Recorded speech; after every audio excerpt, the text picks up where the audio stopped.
At the department meeting, my colleagues presented a list, 190 specific reasons why she shouldn't work here.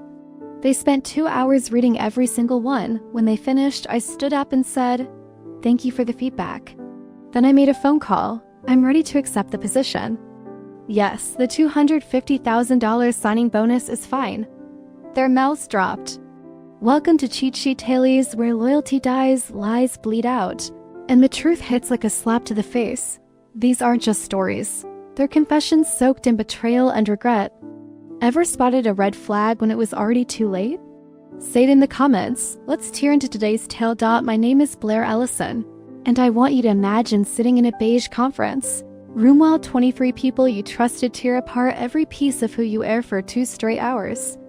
They'd prepared a list, 190 specific reasons why I didn't belong at the company where I'd given 3 years of my life. Reason number 47 leaves exactly at 5 p.m. Reason number 90. 2.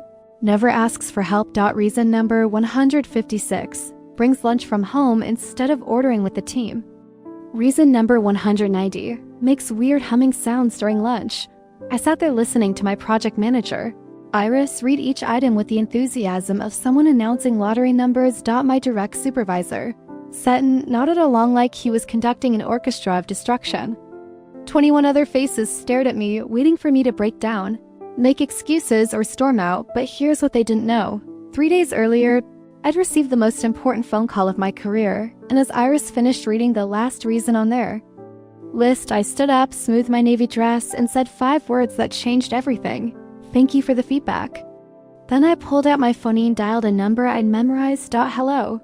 This is Blair. I accept your offer. Yes. The $250,000 signing bonus works perfectly. Before I tell you what happened next, I need to know something from you. Have you ever been the person who makes everything work while everyone else takes the credit? Because what I'm about to share will either make you feel understood or make you realize you need to start protecting yourself immediately. Let me take you back to where this all began.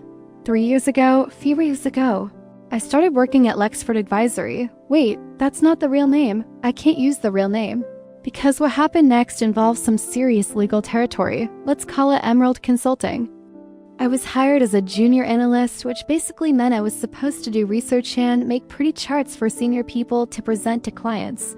But from my first week, I noticed something that would define my entire experience there. The company was held together by duct tape and luck.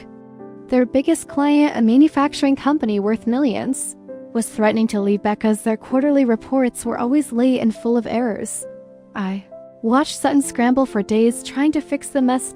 So I stayed late, found the root problem in their data collection system, and created a solution. I left it on his desk with a simple note, "This might help." Sutton presented my solution the next morning like he'd invented it himself. The client stayed. Sutton got a promotion. That became my life. I fixed problems that didn't officially exist, solved puzzles that others created, and watched as my fingerprints disappeared from every success story. When the computer system crashed during a major presentation, I rebuilt the database from backup files at home while everyone else panicked. When a client demanded impossible timeline changes, I figured out how to make it work by redesigning our entire workflow process.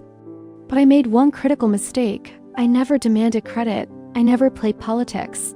Never made myself visible in the ways that apparently mattered. I thought excellence spoke for itself. I thought solving problems was enough. I thought being reliable meant being valuable. I was wrong about all of those things. The truth is, while I was keeping their business alive, my colleagues were building something else entirely. They were building a case against me. It started small. During team meetings, people would make comments about how I didn't participate enough in office culture. When I focused on work instead of chatting about weekend plans, someone would whisper that I was antisocial. When I ate lunch at my desk to catch up on projects, they said I was not a team player. Sutton began scheduling important meetings during my lunch break, then acting surprised when I asked for updates. Iris started giving me assignments with impossible deadlines, then expressing disappointment when I had to work late to complete them.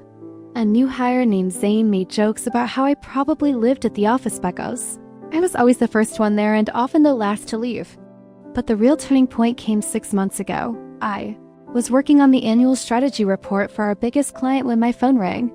The caller ID showed a number I didn't recognize, but the voice on the other end changed everything. Miss Waverly, this is Ivy Martinez from Strathmere Strategy. We've been watching your work for quite some time. Would you be interested in discussing a senior position with our firm? Strathmere Strategy. Every person in our industry knew that name. They were Emerald, Consulting's biggest competitor, the company that won every contract we lost. The firm that somehow always seemed to be one step ahead of using every proposal. Ivy explained that they'd been tracking the success patterns at Emerald Consulting for over a year. They noticed something interesting. Every major win, every retained client, every innovative solution had one thing in common. My work. My ideas. My problem solving. They weren't trying to steal trade secrets or poach random employees. They were trying to hire the person who was actually driving success at their biggest competitor. They were trying to hire me. The offer was staggering. Triple my current salary. Signing bonus that was more than I made in 2 years. My own team. My own office. And something I never had at Emerald. Consulting recognition for the work I actually did.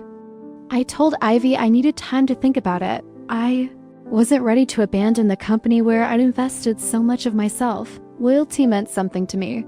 Even if it wasn't reciprocated, that loyalty was about to be tested in ways I never imagined. Over the next few weeks, the atmosphere at work shifted. Conversations stopped when I entered rooms.